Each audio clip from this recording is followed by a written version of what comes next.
El tema que nos trae y que vamos a hablar por los próximos 40 minutos es inteligencia artificial y el futuro del trabajo.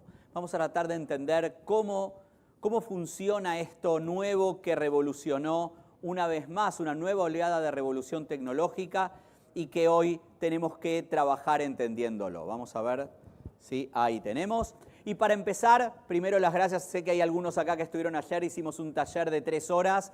Lo que van a ver acá es parte del contenido que estuvimos compartiendo ayer, donde desarrollamos casos concretos, ejemplos y aplicaciones. Ojalá nos puedan acompañar en otros talleres que vayamos a hacer a futuro. Hoy vamos a hacer una introducción a de qué se trata la inteligencia artificial y la inteligencia artificial generativa. Pero para empezar contándoles que en el año 2016, y para hacer un poquito de historia, no tan prehistoria, un poquito de historia, la empresa Microsoft había creado un robot de inteligencia artificial que funcionaba en Twitter. Ese robot duró solo 16 horas. En esas 16 horas, capturando información de los comentarios que la gente hacía en Twitter, se había vuelto racista, antisemita, homófobo, islamófobo, misógino y cuanta cosa mala se les pueda ocurrir. Tardó solo 16 horas en, capturando los comentarios de la gente, volverse una real porquería. Y Microsoft lo tuvo que cerrar. Pero unos años antes había creado en China otro robot, otra iniciativa de inteligencia artificial que se llamaba Xiaoice. Y ese chatbot, eso sí siguió funcionando, de hecho hoy en día funciona. Y para que se den una idea, para el año 2018 ya tenía 30.000 millones de conversaciones. 30.000 millones de conversaciones de las cuales había aprendido y que hicieron que cuando en el año 2020 hicieron un spin-off, es decir, separaron la empresa en una empresa independiente, en ese momento ya tenían 660 millones de usuarios.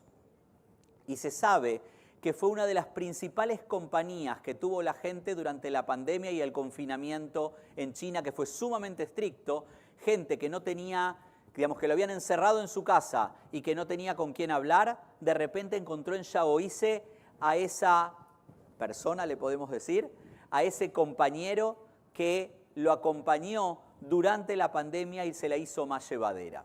Pero para entender un poco mejor qué significa esto de la inteligencia artificial, hay que entender que al final son sistemas que tienen que poder trabajar con los diferentes sentidos que tenemos las personas. Tiene que poder ver, tiene que poder escuchar, tiene que poder leer, tiene que poder escribir y por supuesto tiene que integrar todo ese conocimiento. Si hablamos de ver, ustedes saben que en 1995, insisto, esto no es hace tanto, la inteligencia artificial podía leer códigos postales con letras. Y eso era lo que podía hacer, era una de sus máximos desarrollos. En el 2011 ya podía identificar, por ejemplo, señales de tránsito. En el 2012 podía clasificar imágenes. Hoy, solo 10 años después de eso, donde solo podía clasificar imágenes, hoy la inteligencia artificial puede agarrar una multitud de varias millones de personas, con una cámara encontrar mi cara, buscarme, encontrarme dentro de esa multitud y no solo saber dónde estoy, sino agarrar, enfocar, leer mis labios y saber lo que estoy diciendo.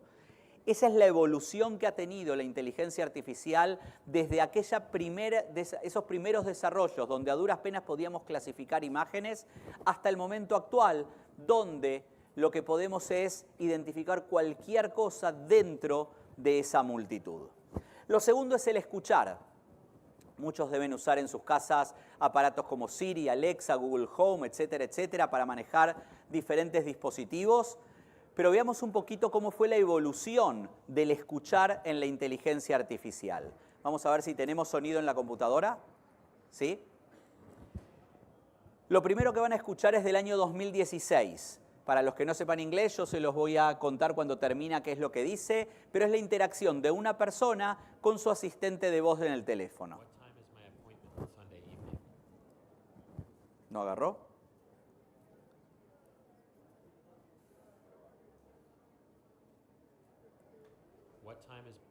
Ahí está.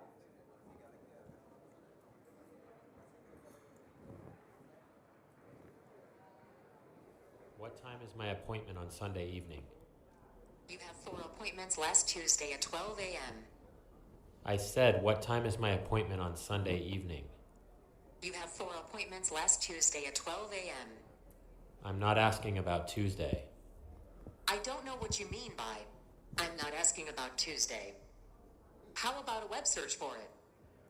Para los que no lo entendieron, le está preguntando qué citas tiene este domingo por la tarde y lo que le dice el asistente es: el martes tienes tales citas. Después de preguntarle varias veces le dice: ¿querés que te haga una búsqueda de Google? No te puedo entender lo que me estás diciendo. Eso fue en el 2016.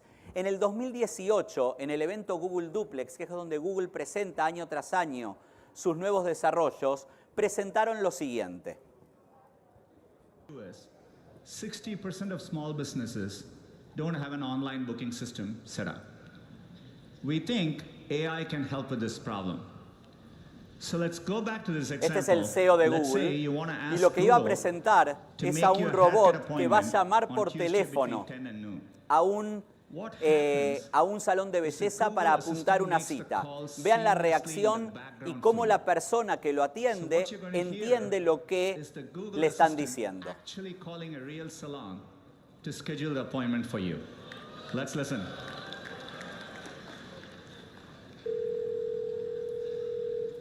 How can I help you? Hi, I'm calling to book a women's haircut for a client. I'm looking for something on May 3rd. Sure, give me 1 second. Sure, what time are you looking for around? At 12 p.m. We do not have a 12 p.m. available. The closest we have to that is a 1:15.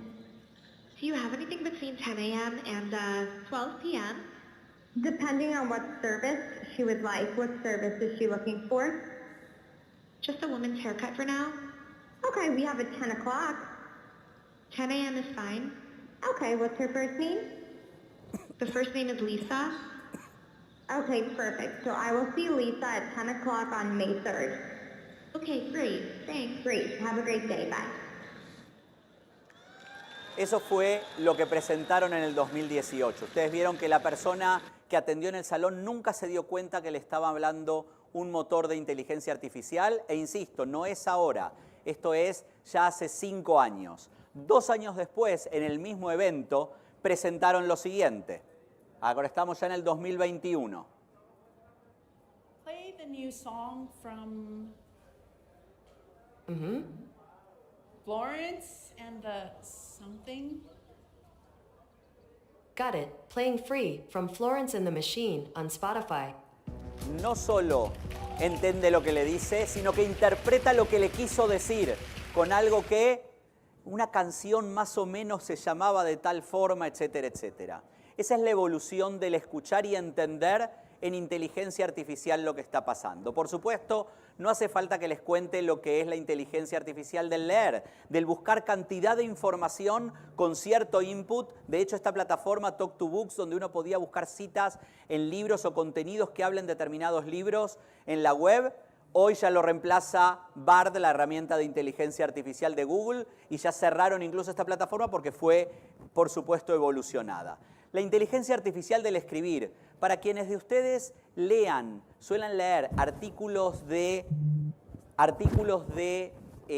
empresas que cotizan en bolsa, en New York, en el Nasdaq, en alguna de estas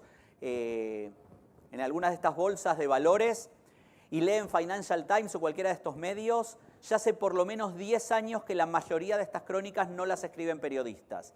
Las escriben robots de inteligencia artificial que ven el cúmulo de acciones, ven por qué subieron o bajaron, ven lo que pasó en los mercados y hacen esas pequeñas crónicas. De hecho, incluso en el año 2019 se escribieron 1000 crónicas en el PGA Tour, el mayor torneo de golf que se juega en los Estados Unidos, y las crónicas de 1000 juegos se hicieron con inteligencia artificial y no con periodistas que iban siguiendo al jugador, simplemente agarrando la hoja y la cantidad de tiros que habían hecho y sabiendo a esa hora y en ese lugar cómo estaba el viento y qué palos usó y demás. Con eso escribía las crónicas con inteligencia artificial.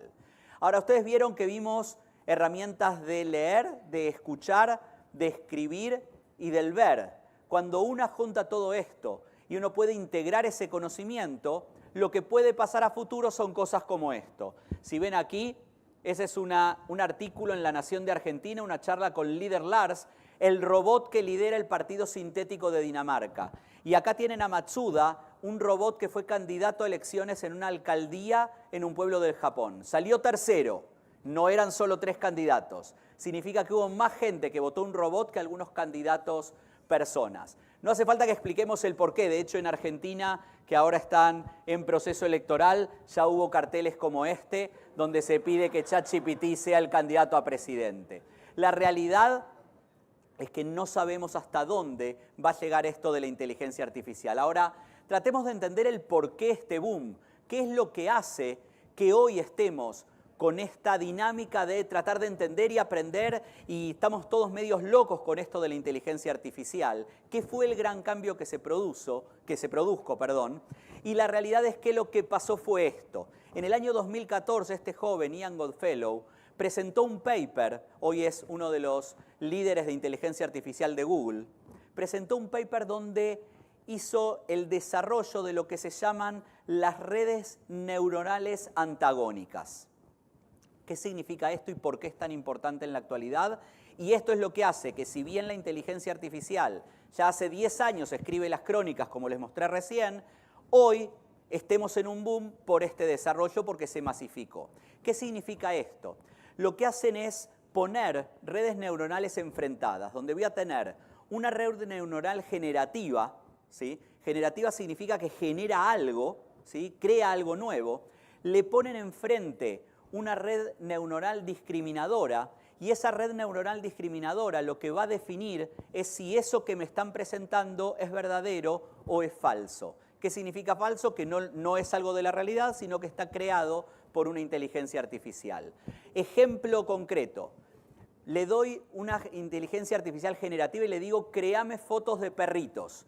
Y presenta una foto y viene esa red neuronal discriminadora y dice, sí, es una foto de un perro real. Y le doy otra y dice, no, esta es una foto inventada. Y le doy otra y dice que es real, y le doy otra que dice que es inventada. Esto, en pocas cosas, uno dice, bueno, está bien, sabe discriminar. Ahora, imagínense esto millones de veces, ¿sí? Millones de veces donde le presento una foto y me dice, ¿es real? No es real, es real, no es real, es real, no es real. Y así va desarrollando ese conocimiento, y en el largo plazo, es decir, con la cantidad de iteraciones de este juego, la red generadora termina ganando siempre. ¿Qué significa esto? Que llega un punto donde no podemos diferenciar si ese perro es un perro verdadero o es un perro generado, una foto de un perro generada por inteligencia artificial. Cuando puede permitirse esto, porque esa evolución de la red neuronal es tan grande, lo que se genera es lo que estamos viviendo hoy. Herramientas que nos generan contenido, que son las que vamos a ver en un ratito, que nos generan contenido y de las cuales no podemos saber si fueron o no, a simple vista, si fueron escritas o desarrolladas por una persona o por un motor de inteligencia artificial. Y esto es solo la primera etapa. Estamos, como decía en su carta a los accionistas Jeff Bezos, estamos en el día 1, ¿sí? Es decir, estamos empezando en este mundo de la inteligencia artificial. Este momento se llama de inteligencia artificial estrecha. Es el momento en el cual le agregamos una capa de inteligencia a todo lo que conocíamos. El teléfono pasa a ser smartphone, un teléfono inteligente. El parlante es un altavoz inteligente. El auto permite autoconducción. Le agregamos capa de inteligencia artificial a todo lo que conocemos. Ahora, esto, como les decía, es el principio. Esto no puede destruir el mundo, no nos puede quitar el trabajo, no puede nada de las voces apocalípticas que escuchamos hoy. La pregunta es, ¿qué va a pasar cuando la inteligencia artificial se transforme en la segunda etapa, esta inteligencia artificial general? Que ya hay pensadores o líderes tecnológicos del mundo que piensan que esto puede representar un riesgo para la humanidad cuando adquiera capacidades cognitivas a nivel humano. Y la tercera es cuando incluso supere a la humana, ya cuando pueda pensar por sí misma y generar más de lo que genera el ser humano. Estamos cerca de estos ni a palos, o sea, estamos todavía bastante lejos, es algo que está en desarrollo, y que lo que vamos a tener que entender es cómo trabajar con esta inteligencia artificial. Ahora, la inteligencia artificial, la pregunta ¿es buena o mala? Y per se la verdad no es ni buena ni mala. El tema es qué uso le demos. El mejor ejemplo, y ahora muchos de ustedes deben haber visto la película Oppenheimer y por eso también lo tenemos más fresquito, el tema de la energía nuclear y la bomba atómica. La realidad es que la energía nuclear tiene un montón de usos. Sirve para generación eléctrica a menor costo, sirve para reducción del carbono, sirve para cantidad de usos en tecnología médica, para desalinizar el agua, etcétera, etcétera, etcétera. Y sí, también sirve para hacer una bomba atómica. La pregunta ¿es buena o mala en sí la tecnología? Ni buena ni mala. Es el hombre el que le tiene que dar uso y ver si va a convertirla en algo positivo para la humanidad o no. Lo mismo pasa con la inteligencia artificial. En el medio de toda esta locura es cuando nace ChatGPT. Y ChatGPT, yo le pregunté qué es esto, y ChatGPT me dijo que es un modelo de lenguaje de gran tamaño desarrollado por una empresa, OpenAI, basado en una arquitectura GPT, capaz de procesar y generar texto en diferentes idiomas, y ahí tienen toda la descripción. Importante entender que ChatGPT es una herramienta, no es la herramienta, es una herramienta de inteligencia artificial generativa. Y la inteligencia artificial generativa es parte de la inteligencia artificial. La inteligencia artificial son sistemas que tratan de pensar como pensaría el ser humano para resolver determinado requerimiento. Ejemplo, grandes bases de datos, lo que me permite la inteligencia artificial es sacar conclusiones, predicciones, análisis, etc. La generativa no solo trata de pensar como el ser humano, insisto, es una rama de la inteligencia artificial, sino que trata de crear como el ser humano. Y esa es la gran diferencia, no es solo para herramientas de analítica, para predicciones, para cálculos y demás muy sofisticados, sino también para crear cosas nuevas.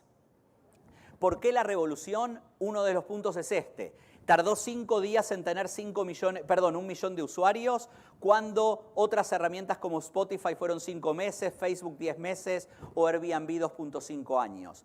Esa es la revolución que nos llegó casi que de un día para el otro. ¿Qué significa GPT? GPT significa generativo, preentrenado y transformador. Y estas 3 palabras son claves para entender por qué nos puede ser útiles, pero no nos puede reemplazar a nosotros. El primer punto es que es generador. ¿Qué significa generador? Que va a crear cosas nuevas que no existían hasta ese momento. Lo segundo es que es preentrenado. Se basa en lo que le entrenamos. Si yo le doy a un motor de inteligencia artificial generativa 10 millones de inputs que dicen que 2 más 2 es 5, cuando yo le pregunte cuánto es 2 más 2, su entrenamiento va a decirme que como respuesta es 5. Entonces sepan que cuando integren sus sistemas, sus plataformas vía APIs, que es una de las soluciones que existen hoy en el mercado, a herramientas generativas a sus empresas, si lo que le pusieron de input para entrenarlo no es correcto, el resultado no va a ser correcto. Trabajo con una empresa aseguradora. ¿Alguien acá está en la industria aseguradora? Ahí tenemos 2, 3 manos levantadas. Imagínense poner todas las condiciones de todas las pólizas que trabajan y con eso la entrenan. Y que después no sea una persona cuando uno lo llama y le dice ¿cómo funciona la póliza de riesgo de vida? Sino que lo que hacen es por lenguaje natural. Yo le pregunto en un chat o incluso por voz, la inteligencia artificial me entiende lo que le estoy preguntando y me va a responder un motor de inteligencia artificial, pero en base a la información de las pólizas que le cargué entrenando a ese sistema. Eso es lo que hoy se puede hacer, pero depende de ese preentrenamiento. Y transformador porque puede cambiar la realidad, puede cambiar el contenido que está generando. ¿Tiene limitaciones? Por supuesto que sí. ¿Tiene limitaciones de sesgo? Debido a las cantidades de datos recolectados, ya vimos lo que pasó con Tay, entonces puede tener sesgo, puede tener errores de comprensión, puede faltarle algún conocimiento específico y puede incluso generar texto engañoso. Por supuesto, sirve para generar contenidos en gran cantidad, sirve para analizar textos y datos. Prueben subir a alguna de estas herramientas un documento PDF de 200 páginas y háganle preguntas sobre el documento. Es impecable la forma en que se los va a resolver. Por supuesto, puede ser un asistente personal, pero no puede tomar decisiones por ustedes. No le pregunten a la inteligencia artificial, ¿qué hago mañana? ¿Voy o no voy a tal lugar? Eso no se los puede responder la inteligencia artificial. Las decisiones siguen siendo de las personas. No siempre les va a dar la respuesta correcta y lo vamos a ver en un rato en un ejemplo. Y tiene información cargada hasta noviembre del 2021. Es decir, y siempre doy este mismo ejemplo porque lo disfruto decirlo y como digo siempre lo voy a usar por los próximos 4 años. Si ustedes hoy a ChatGPT le preguntan quién fue campeón del Mundial de Fútbol, ¿quién fue? Argentina, muy bien, eso. Lo cierto es que no les va a responder Argentina porque eso está entrenado hasta el 2021. Entonces lo que les va a decir es del Mundial anterior. Recién cuando tenga nueva herramienta y nuevo aprendizaje va a poder decirles que es Argentina. Incluso Sam Altman, el creador de OpenAI, dijo es un error descansar las respuestas que pidamos en este motor de inteligencia artificial. Todavía le falta mucho desarrollo por delante. Uno de los ejemplos de todo lo que les acabo de decir es este caso Mata versus Avianca. Esto ocurrió hace un par de meses, lo pueden googlear, es un caso que se hizo bastante famoso. Un pasajero en un vuelo de Avianca, la azafata yendo con el carrito con la comida le lastima su rodilla y cuando él baja va y hace la denuncia a Avianca y le dice me lastimaron, quiero una indemnización. Avianca le dice señor, esto pasa, no lo podemos indemnizar. Entonces contrata un bufete de abogados, el bufete Levidoff y Overman, contrata dentro de ese bufete al abogado Stephen Schwartz y le dice quiero hacerle una demanda a Avianca porque me lastimaron en el vuelo. Ustedes saben que en los Estados Unidos para que una demanda funcione la forma de trabajarlo es a través de casos de jurisprudencia, es decir, buscan casos similares y los presentan como argumentos. Entonces, en el caso Marcelo contra Copa pasó tal cosa, en el caso de Pepito contra Air France pasó tal otra, y así le va dando toda la jurisprudencia. El abogado presenta todos estos casos, hace su alegato, presenta por lo menos una docena de casos con demandas similares, los abogados lo toman, empiezan a investigar para responderle, y lo primero que hacen es decir, el caso 1 no lo encuentro. Y van al caso 2 y no lo encuentran. Y van al caso 3 y no lo encuentran. Entonces los abogados van al juez y le dicen, mire, revisamos los 12 casos y no nos aparece esa jurisprudencia. ¿Usted podría revisarlo? Va el juez e investiga esos 12 casos. ¿Qué fue lo que pasó? El abogado les contó que había usado ChatGPT para escribir la demanda. Le había pedido a ChatGPT que arme el caso fundamentando con ejemplos y jurisprudencia de casos similares a lo que le había pasado a su cliente y con eso lo presentan. Por supuesto, la demanda es desestimada, el abogado pide perdón, hoy tiene una sanción en la barra de New York, etcétera, etcétera, pero más allá de eso, lo que hay que entender es por qué pasó esto. Y pasó porque ChatGPT es una herramienta generadora de contenidos. ¿Qué significa que algo es generador de contenidos? Básicamente que puede generar contenido verosímil, es decir, cuando yo lo leo pienso que esto es verdadero, lo cual no significa que sea verdadero. La diferencia entre verosímil y verdadero es clave para entender si vamos a usar o no ChatGPT. La respuesta nos la va a dar con total certeza de que te está diciendo lo correcto. Ahora, si nosotros no investigamos esa respuesta que nos dio, puede que nos estén diciendo algo que no sea correcto. Entonces, sí es muy importante entender cuando usemos estas herramientas, entender esa diferencia. Verosímil versus verdadero. ChatGPT es verosímil, no siempre va a ser verdadero. Preguntábamos antes por qué es tan disruptivo. Básicamente, hoy está trabajando con información preentrenada. Y preentrenada significa tiene cargada toda la web, imagínense todo lo que ustedes conocen en la web y lo que no conocen también hasta el 2021. Es un montón de información. Ahora, dentro de unos años, esta información empieza a crecer exponencialmente con la cantidad de dispositivos y herramientas y redes y todo lo que está creciendo. ¿Cuánta información nueva vamos a tener que nos va a poder generar data con la cual preentrenar a estas herramientas? Y por supuesto, casi no hay industria que no hablen hoy de ChatGPT. La que más habla en estos primeros meses de boom es la industria de medios de entretenimiento, pero todo el resto también está trabajando en educación, en salud, en IT, por supuesto, en presentaciones de negocios, en creación de contenido, en comercio electrónico, lo que sea. Voy al ejemplo con el comercio electrónico. Ustedes tienen una empresa y tienen 5.000 SKUs en su base de datos, que la tienen en un sistema ERP del cual se importan los datos a su plataforma de comercio electrónico. Eso normalmente lo que hace es capturar el nombre de un producto como KJ28. ¿Sí? ¿Por qué? Porque es el SKU que tienen. ¿Ustedes alguna vez buscaron en Google un producto KJ28? La respuesta es no, buscan una camisa azul. Probablemente el KJ28 sea el SKU de esa camisa azul. Esto lo que hace con inteligencia generadora es que podamos generar contenidos basados en todos esos productos que tenemos y generar una descripción para e-commerce de 100, 500, 1000, 2000, 5000 productos, que nos llevarían quizás meses hacerlo y probablemente nunca encontremos el tiempo para escribirlo, pero una herramienta generadora les va a permitir acelerar esos procesos. Ahora bien, vamos a ejemplos concretos de cómo lo pueden usar y cómo pueden dar los primeros pasos ustedes en ChatGPT. Primero, cómo pedirle algo a ChatGPT. El primer punto es escribir un texto, le piden algo, ¿sí? Por ejemplo, escríbeme un texto sobre inteligencia artificial. Pero mejor que eso es decirle, escríbeme un texto sobre inteligencia artificial para pymes. Mejor aún, escríbeme un texto de 200 palabras en lenguaje sin jerga sobre inteligencia artificial para pymes. Y así van mejorando lo que se llama el prompt. El prompt es esa instrucción que le dan al motor de inteligencia artificial para que les dé el resultado lo más afinado posible. Cuanto más data ustedes le den, mejor output les va a dar de la información. Ejemplo, yo le pedí que me haga un artículo sobre los principales puntos de, si quiero hacer turismo en Panamá, cuáles son los principales puntos de Panamá como destino turístico.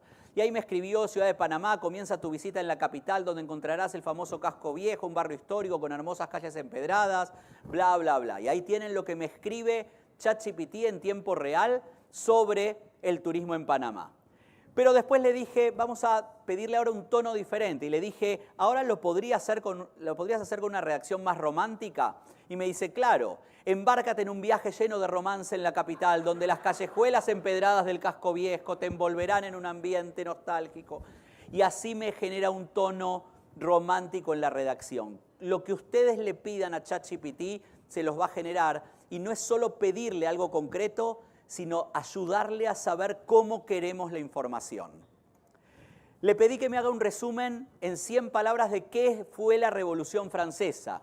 Y me dice, la Revolución Francesa fue un periodo de agitación política y social en Francia a fines del siglo XVIII, comenzó con la toma de la Bastilla y culminó con el ascenso de Napoleón Bonaparte al poder, bla, bla, bla. 100 palabras de la inteligencia artificial describiendo la Revolución Francesa. ¿Alguien de acá es o tiene algún familiar o sabe hablar en argentino? ¿No? Bueno, yo les voy a leer ahora cuando le dije, describime esto mismo, pero en slang argentino. Y me dice, la Revolución Francesa, fue un quilombo político y social que se armó en Francia ya por el siglo XVIII. Arrancó en 1789 cuando la banda se copó y tomó la Bastilla y la cosa se puso más picante que la salsa de la abuela. El bardo era por la desigualdad, los reyes y la aristocracia mandando fruta, etcétera, etcétera. Y me lo describió en argentino, créanme, está bastante bien definido el argentino en este chat. Pero también le dije, ahora hacémelo en panameño. Y ustedes me van a decir si en panameño está bien definida la Revolución Francesa. La Revolución Francesa, mi pana, fue un alboroto político y social que se armó en Francia. Todo se descontroló en 1789 cuando le metieron mano a la Bastilla y la cosa se puso más caliente que la playa en enero, hasta 1799 cuando Napo Bonaparte se cogió el trono. El relajo era por la desigualdad, los patrones tenían a la raza puro sufrir y bla, bla, bla, bla, bla. ¿Está bueno o no la descripción en panameño? Ayer me dijeron que no tanto, no sean tan condescendientes con ChatGPT. Creo que no está tan bueno. Lo cierto es que no es la redacción neutral, es una redacción que se acerca al norte de América Latina, tiene algunas cosas mexicanas, con lo cual geográficamente lo va ajustando. Por supuesto, en la cantidad de texto con lo cual se entrenó, tiene mucha más información de países más grandes que de países más pequeños, entonces no va a ser tan puro el lenguaje. Pero la realidad es que me cambió la redacción y uno lo puede sentir lo más parecido posible.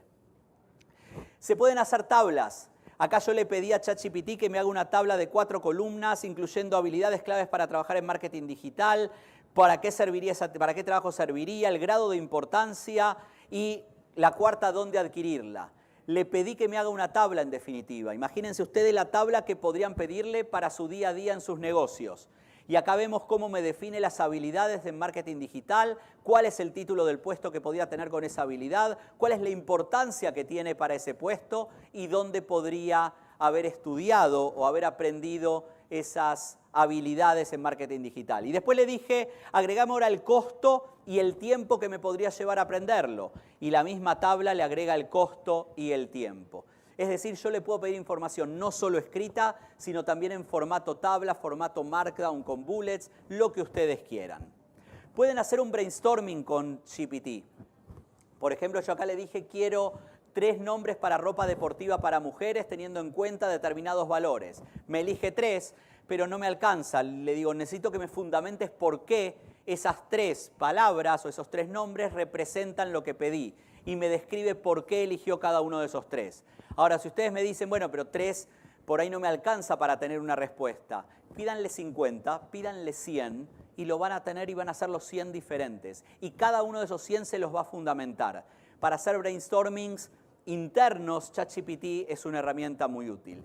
Por supuesto, escribe lo que le pidamos. Varios de ustedes ya me escucharon, algunos ayer en el taller, otros en otras presentaciones, pero los que no me escucharon, y sean honestos y responden, me tienen que ayudar a ver qué le pedí a ChatGPT con esto. Yo le dije, el resultado de ChatGPT fue: mi sólido conocimiento técnico y mi habilidad para resolver problemas me permiten ser un recurso valioso en el mantenimiento y reparación de sistemas eléctricos e instalaciones de iluminación. Siempre estoy dispuesto a aprender y adquirir nuevas habilidades para continuar mejorando mi perfil técnico y ofrecer soluciones eficientes a los desafíos que se presenten en el campo de la electricidad y la iluminación. ¿Qué le pedí a ChatGPT? Una carta, una parte de un currículum, ¿sí? ¿Y qué soy? Electricista. ¿Alguno no está de acuerdo con esto? No, ¿verdad? Lo que le pedí fue esto: describe en forma profesional y formal, sin poner específico lo que hice, pero mostrando un perfil técnico y profesional, que sé cambiar un bombillo. Eso fue lo que le pedí. Y esta fue la descripción que me hizo. Nuevamente volvemos a lo que decía antes. ¿Se acuerdan las características del resultado de GPT? Es verosímil, no siempre verdadero. Si yo leo esto, digo, lo contrato a Marcelo para hacer una instalación eléctrica. Verosímil, pero no verdadero.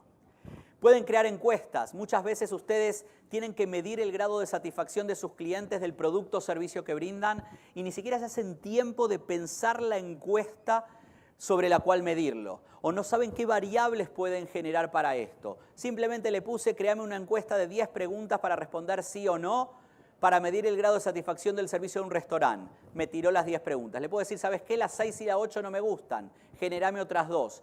Y así vamos a ir depurando y en una fracción de tiempo podemos tener esa encuesta que nos haga medir el servicio que le damos a nuestros clientes. Hoy ChatGPT, para los que no lo saben, lo pueden integrar con Google Sheets, Google Docs, con Excel, con Word, etcétera, etcétera. Yo acá en esta tabla, aquí generé una fórmula que dice, acá lo que dice, no se lee bien por la pantalla, dice indicar género. Esto es una gran base de datos y lo que tengo acá son nombres y apellidos de personas. Cuando nosotros trabajamos con bases de datos, y una de las cosas que a mí no me gustan personalmente es cuando me mandan un correo y me ponen estimado /a Marcelo. O soy estimado o soy estimada, no soy estimado /a, ¿verdad? Ahí lo siento impersonal. La única forma de poder saber si tengo que poner estimado o estimada es que la data incluya el género. No hay ninguna fórmula que uno lo pueda determinar, a menos que sea por inteligencia artificial generativa, donde sé que el nombre Marcelo es un nombre de hombre, el nombre Silvia es un nombre de mujer, y así puedo saber quién es cada uno.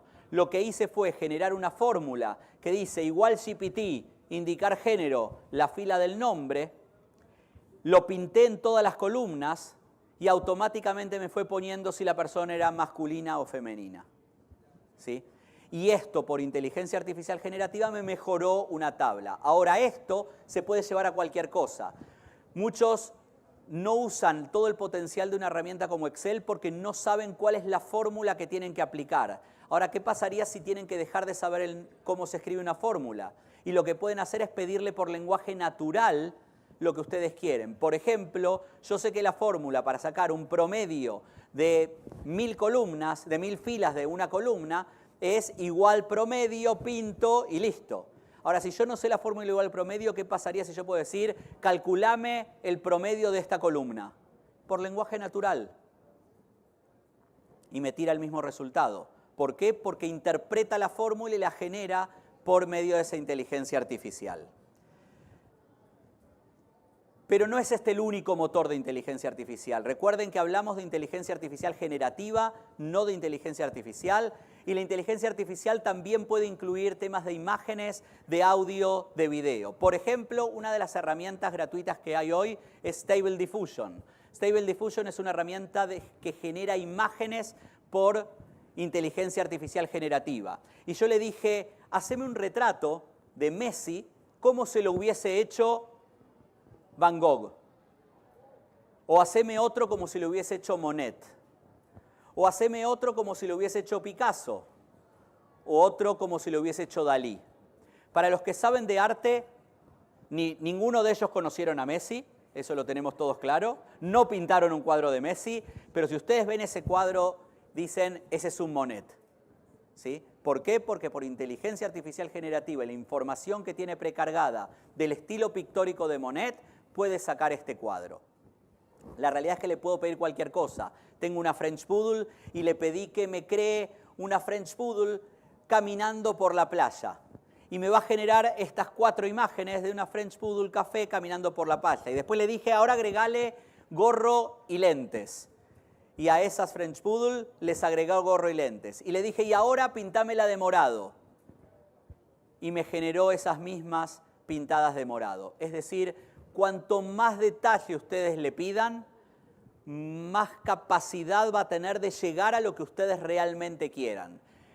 Usen una herramienta que se integra a ChatGPT que se llama Photorealistic y les va a definir un texto para meterle a estas herramientas donde casi les sale una foto a la perfección. Y cuando ustedes lo trabajan después de esa herramienta, lo que le pueden decir es, perfecto, tengo esta foto, pero ahora quiero todo el contexto. Entonces le piden que les haga un zoom out y les abre el angular de una foto inexistente, de una foto generada, pero les crea más contexto a la imagen que hicieron, que en ese momento les cree.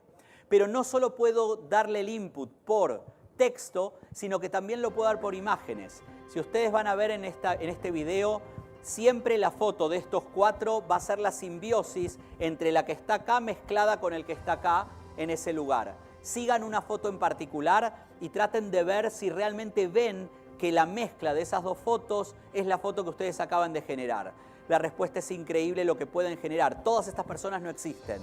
Son todas fotos generadas por inteligencia artificial mezclando 2 caras. ¿Qué podría salir de la mezcla de esas 2 imágenes? De nuevo, son datos verosímiles, no verdaderos. En audio, y en esto me parece fantástico y tal vez ahora me ayudan que tenga buen sonido el video. Freddie Mercury, gran cantante, personalmente uno de mis favoritos, nunca cantó ninguna canción de los Beatles. Nunca. ¿Por qué? Porque cantaba las canciones de Queen específicamente. Traten ahora, los que les gusta Freddie Mercury, de cerrar los ojos y díganme si este no es Freddie Mercury cantando Hey Jude. Hey Jude, don't make it bad. Take a sad song and make it better. Es Freddie Mercury. Para el que lo conoce y lo escucha, es Freddie Mercury. Pero tampoco los Beatles cantaron nunca Rapsodia Bohemia. Y escuchen a John Lennon. 2, 3, 4. Is this the real life? Is this just fantasy? Caught in a landslide, escape from reality. Cuando mezclamos, además, todo lo que acabamos de decir, mezclamos imagen, mezclamos audio, mezclamos video, podemos generar algo como esto. Acá lo vemos a Leonardo DiCaprio hablando en las Naciones Unidas como un famoso conductor de la TV americana, como Steve Jobs, As an actor, como Iron I Man, pretend for a living. I play fictitious characters, often solving fictitious problems. I believe that mankind has looked at climate como Bill change Gates. in that same way, as if it were fiction. o incluso como ella. Ahora, vamos a entender un poco qué implica todo esto. Porque uno lo ve y se divierte. Y uno dice, wow, qué fantástico que está. Ahora imaginemos que alguien toma control de mi teléfono. Alguien que quiere hacer daño. Toma control de mi teléfono. Mis videos, hoy hay algunos que circulan en YouTube por conferencias que he dado. Entonces agarra y toma mi voz. Prueben usar la herramienta Eleven Labs. Suban un audio de ustedes. Escriban un texto y pídanle que se los hable. Van a saber que son ustedes los que están leyendo ese texto, porque aprendió ya de su voz. Entonces imaginemos que alguien toma control y enmascara mi número, se hace pasar por mí y se lo manda un mensaje a mi esposa y le dice, necesito que hagas una transferencia a tal cuenta de tal plata.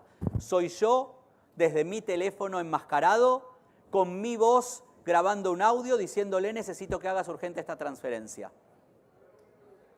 Es friki, ¿verdad?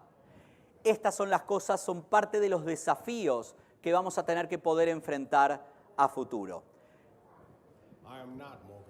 Este no es Morgan Freeman. Esto ya tiene 2-3 años de video.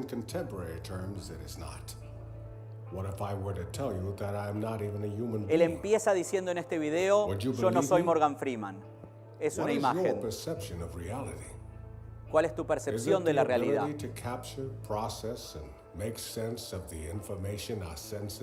¿Cómo se hizo esto? Así. Sintetizan la voz, alguien lo graba y lo cambia en la imagen con la imagen de Morgan Freeman. Hoy no estoy diciendo que esto requiere de grandes herramientas. Hoy son software as a service que tienen en la web para usar en sus empresas para generar imágenes en video, en audio, en voz y en texto de inteligencia artificial generativa. Y para ir terminando, la pregunta es, ¿podemos frenar el futuro? ¿Podemos esto decir, no, me da miedo, frenémoslo? La respuesta es que no. De hecho, hubo muchos movimientos a lo largo de la historia que quisieron frenar el futuro. Esa primera imagen es una imagen de los luditas. Si ustedes googlean la palabra luditas o la wikipedian, van a saber que los luditas fue un movimiento que durante la primera revolución industrial entraba a las fábricas de noche y destruía las máquinas a vapor que se habían creado. ¿Por qué? Porque le estaban sacando el trabajo a la gente. Y ahí vemos un artículo de un periódico donde una manifestación de docentes de matemática prohibían el uso de querían pedir que se prohíba el uso de la calculadora.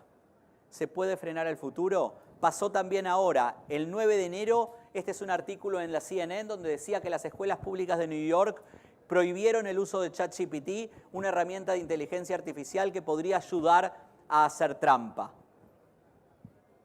3 meses después, en mayo, un artículo decía New York levanta la prohibición al ChatGPT en el uso la prohibición al uso, del ChatGPT en las escuelas. ¿Por qué esto?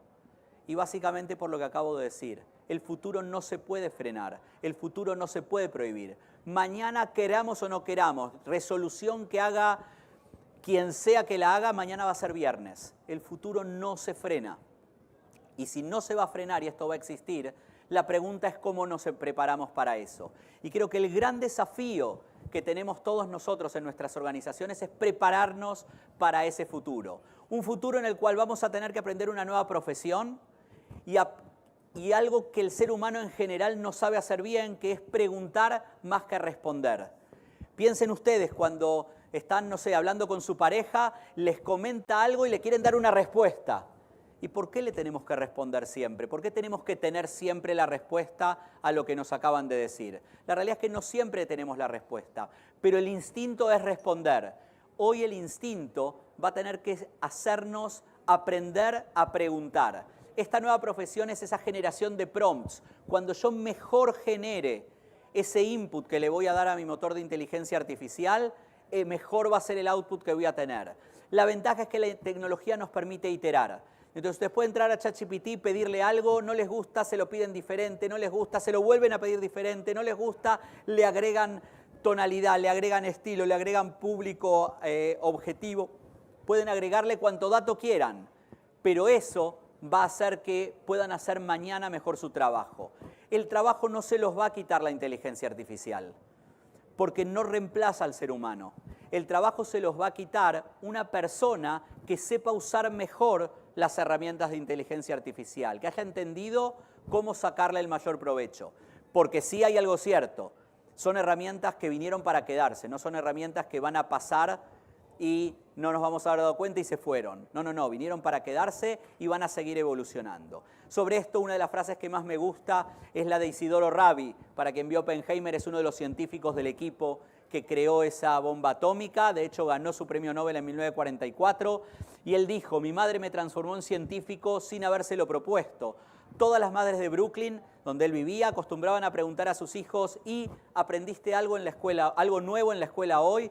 Creo que todos hemos respondido alguna vez esa pregunta a nuestras madres. ¿Qué aprendiste hoy de nuevo? Y él dice, no así mi madre, ella siempre me preguntaba una pregunta distinta. Y sí, hiciste una buena pregunta hoy, esa diferencia, formular buenas preguntas, es la que me hizo científico. Lo cierto es que lo que se viene a futuro es saber preguntar, generar ese input correcto al motor de inteligencia artificial y aprovecharlo mejor en nuestras organizaciones. Como siempre, las gracias por el tiempo que me dieron. Y vamos a dedicar 2 o 3 minutos. Tengo algunas preguntas que hicieron en la app. Les agradezco que participen. Vamos a ver si aquí me abren las preguntas. No me quieren abrir.